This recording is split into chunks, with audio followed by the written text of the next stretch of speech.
Team, अस्सलाम वालेकुम। Kitchen with माजी में खुश आमदीद। कैसे हैं आप लोग? उम्मीद है ठीक होंगे। आज मैं शेयर कर रही हूँ आपके साथ मीठी टिकिया, जो कि बहुत ही मज़ेदार बनती है।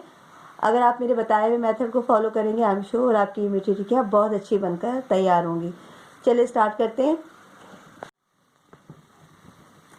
आधा कप सूजी, आधा कप दूध, हाफ कप चीनी पिसी हुई, आप चीनी को कम ज़्यादा कर सकते हैं अपने टेस्ट के मुताबिक। 3 टेबल स्पून घी, 1 टेबल स्पून पिसा हुआ नारियल, 1 कप भर के मैंने मैदा लिया, इसे अच्छी तरह छान लिया है। 1 टेबल स्पून खसखस, जिसे अच्छी तरह धो के इसे मैंने साफ़ कर लिया। 1 टेबल स्पून सफ़ेद तेल, 2 टेबल स्पून खोया ऑप्शनल है, अगर अवेलेबल है तो आप यूज़ करें, अदरवाइज स्किप कर दें। हाफ टी स्पून इलायची पाउडर, 1/4 टीस्पून जायफल, ये भी ऑप्शनल है, मुझे इसका फ्लेवर पसंद है इसलिए मैंने इसे ऐड किया है। हमने एक बॉल ले लिया है, इसमें हम तमाम चीज़ों को डालते जाएंगे और इसे अच्छी तरह मिक्स करेंगे।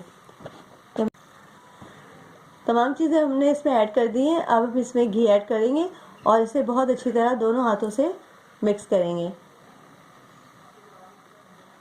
घी इसमें बहुत अच्छी तरह से मिक्स हो जाए।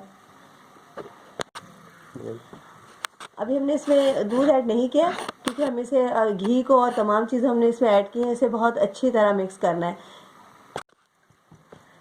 तमाम चीज़ों को हमने बहुत अच्छी तरह मिक्स कर लिया। अब इसमें हम थोड़ा थोड़ा दूध ऐड करेंगे, एकदम से हमें दूध नहीं डालना, क्योंकि जब चीनी इसमें मेल्ट होगी तो फिर आटा जो हमारा है मैदा वो गीला हो जाएगा, तो इसलिए हमें एहतियात से इसमें दूध डालना है। फिर इसमें घी भी गया हुआ है। इसमें हमने 1/4 कप दूध यूज़ किया है। हमारे ये आटा देखिए बहुत अच्छा सा, बहुत सॉफ्ट, हमें इसे गूंदना नहीं है, थोड़ा सा हार्ड रखना है। अब हम इसे रेस्ट के लिए रख देते हैं। बस हमने डो को 20 मिनट के लिए रेस्ट के लिए रखा था, ताकि बहुत अच्छा सा आटा हमारा सॉफ्ट हो जाए। अब हम इसके दो हमने पोर्शन कर लिए। रोलिंग स्पेस पर हम आटा डस्ट करके अब इसे हम बेल लेंगे। हमने इसे खुश मैदा थोड़ा सा डस्ट किया है। हमें इसे थोड़ा सा मोटा रखना है, बहुत बारीक नहीं करना, वरना वो हमारी जो टिक्कियाँ हैं वो कड़क हो जाएंगी। आप अपनी पसंद के मुताबिक इसे रख सकते हैं। अब या किसी भी ग्लास या कटर से हम अब इसी तरह हम इसे गोल शेप में काट लेंगे। देखिए हमने इस तरह सब काट ली हैं। अब आप अपनी मर्ज़ी से इसको कोई भी शेप दे सकते हैं किसी भी कटर से।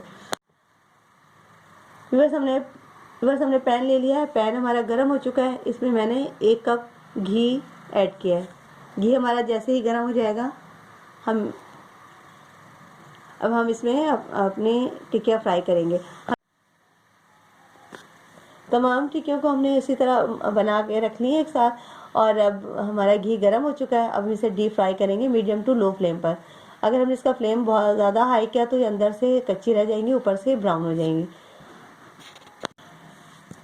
1 से 1.5 मिनट के बाद हम इसका साइड चेंज कर लेंगे, ताकि वो अच्छी तरह से ब्राउन हो जाए दोनों साइड से। ये देखिए हमारी टिक्कियाँ कितनी अच्छी से फ्राई हो चुकी हैं। अब इसको हम प्रेस करके इसका ऑयल निकाल देंगे। जो एक्स्ट्रा ऑयल इसमें जज्ब हो जाता है वो हम इसे निकाल देंगे। इसमें जो आपको नज़र आ रहे होंगे क्रैक से पड़े हुए हैं, तो इसका मतलब है कि ये हमारी टिक्कियाँ बहुत ही अच्छी खस्ता सॉफ्ट सी बनी है। इसी तरह हम तमाम टिक्कियाँ अपनी फ्राई कर लेंगे।